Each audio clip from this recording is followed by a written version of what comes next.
Ipsos Malaysia is calling for a review of the 30% housing expense to income rule in assessing housing affordability, saying the current rule that deems a home unaffordable if households spend more than 30% of their income on it is both outdated and arbitrary, which leads to suboptimal policies. The current rule is also not based on the needs of Malaysia households, it said in a statement. According to its recent study conducted on Selangor households, the more accurate threshold is much lower, 23.5%. The range of the indicator for various scenarios falls between 20.6 and 28.7%. The study, which was carried out in partnership with researchers from Sunway University, Monash University and Durham University, shows that more households will be seen as house poor, those that perceive their housing costs to be a financial burden. Ipsos said that there is a need for a local data-driven and more accurate indicator that will be relevant and useful for Malaysian policymakers and observers.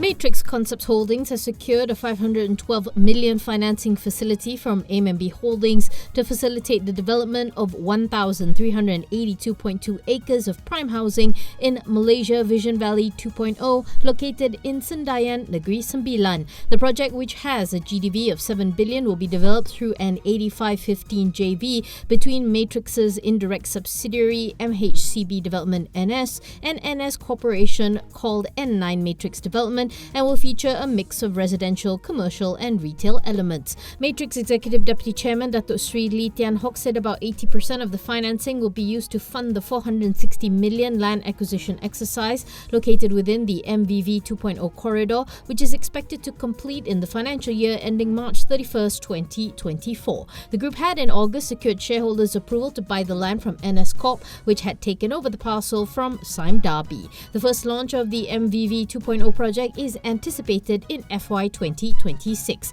Lee says that for FY 2026 to 2028, the project will contribute about 10 to 30% of the property developer's earnings and contribute more than 60 to 70% from FY 2029 onwards. He also shared that Matrix is on track to achieve the 1.3 billion new property sales target in FY 2024, higher than the 1.2 billion achieved in FY 2023. The group has secured 305.3 million worth of property sales in the first quarter of FY 2024.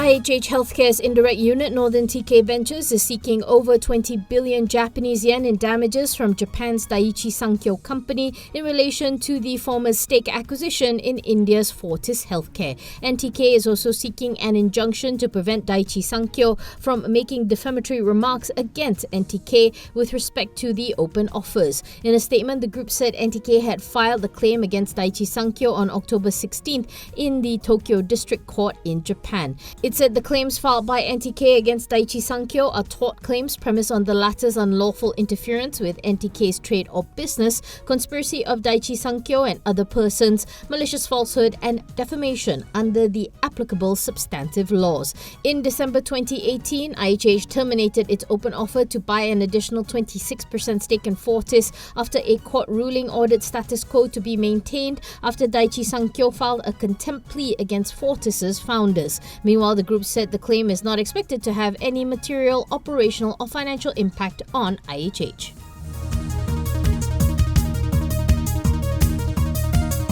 JF Technology has entered into a JV agreement with Shenzhen HFC Co. to incorporate HFC Tech, a JV company in Malaysia to engage in activities that include the design and manufacture of electromagnetic interference or EMI shielding materials, thermal interface and absorbing materials. The agreement was inked between their respective wholly owned subsidiaries, JF International and HFC Industry Hong Kong. HFCI will be investing 3.2 million ringgit in HFC Tech for 80% ownership, while JFI will contribute 800,000 ringgit for the remaining 20% of the company's registered capital of 4 million, comprising 4 million ordinary shares. Funds invested will be used for operational needs. JF Tech Managing Director Datuk Fong Wei Kiong said that the company is excited to join forces with Shenzhen HFC to establish its first manufacturing facility outside of China, and that both parties would be able to leverage each other's expertise, capabilities and network to further scale their businesses.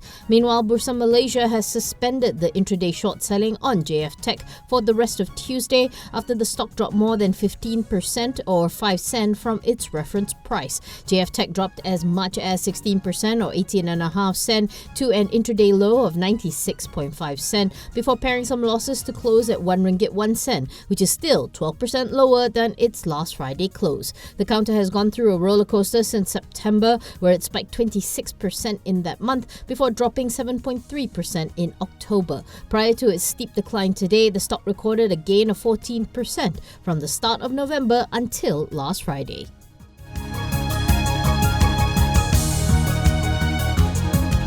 TMC Life Sciences net profit in the first quarter soared by 143% year-on-year to 15.14 million from 6.23 million, in line with revenue growth attributed to its increasing capacity of Thomson Hospital Kota Damansara and the recovery of its fertility business. Quarterly revenue surged by 28.6% to 92.44 million, underpinned by higher contribution from its fertility business. Moving forward, the group said it is closely monitoring the evolving global economic landscape, foreign exchange and interest rate risks, and is committed to adapt its business strategy to mitigate any adverse impact to the group's performance. TMC said the increased capacity in THKD, recovery of the fertility business and rise in medical tourism are expected to contribute to the growth of the group.